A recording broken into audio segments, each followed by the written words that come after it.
The gentleman from Texas is recognized. Reserving myself 30 seconds, I would remind our colleagues that are Democrats in Congress slashed $500 billion from our seniors' care, including nursing homes, just last year.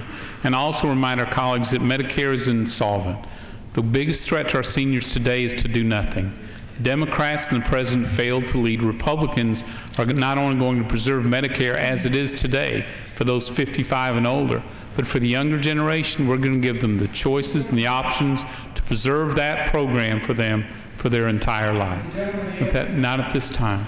This time I'd like to yield 5 minutes to a new member of the Joint Economic Committee who understands that government doesn't create jobs. It's the private sector that creates jobs. The gentleman from Wisconsin, Mr. Duffy. The gentleman from Wisconsin is recognized for 5 minutes. Thank you, Madam Chairwoman.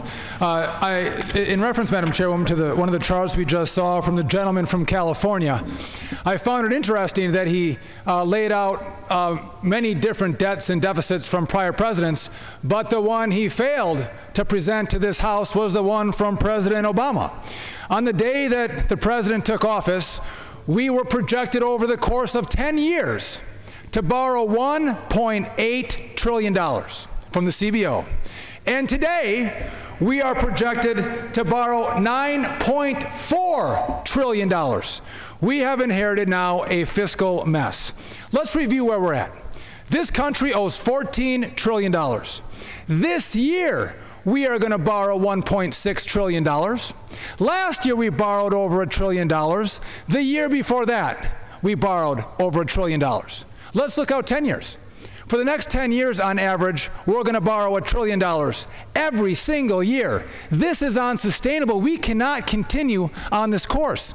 Listen, I wasn't a big fan of President Bush's spending, but his biggest year of deficit spending was $460 billion. That pales in comparison to the $1.6 trillion we're going to borrow today.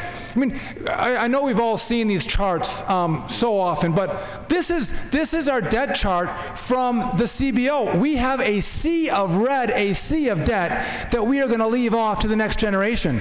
This is unconscionable.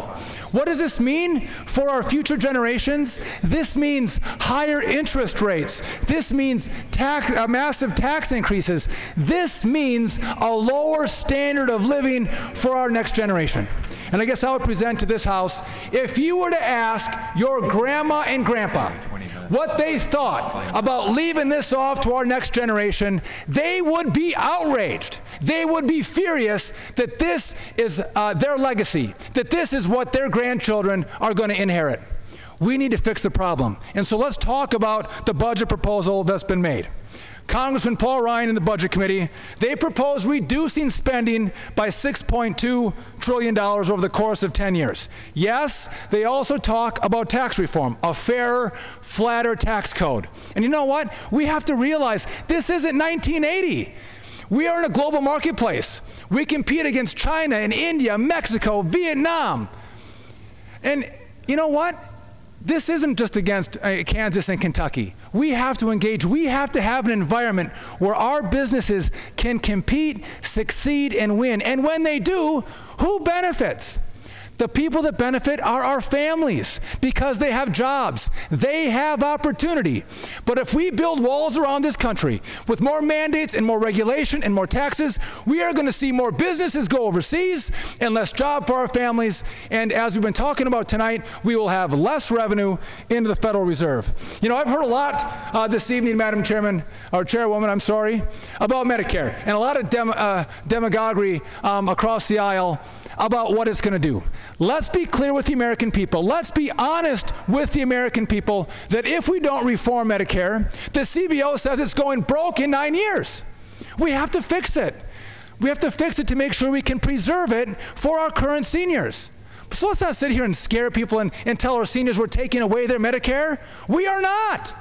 We are working on solutions that are going to preserve it. And so when we talk about reform, to be clear, we're not talking about reform for our current seniors or even those who are about to retire. The reforms we are talking about are for my generation.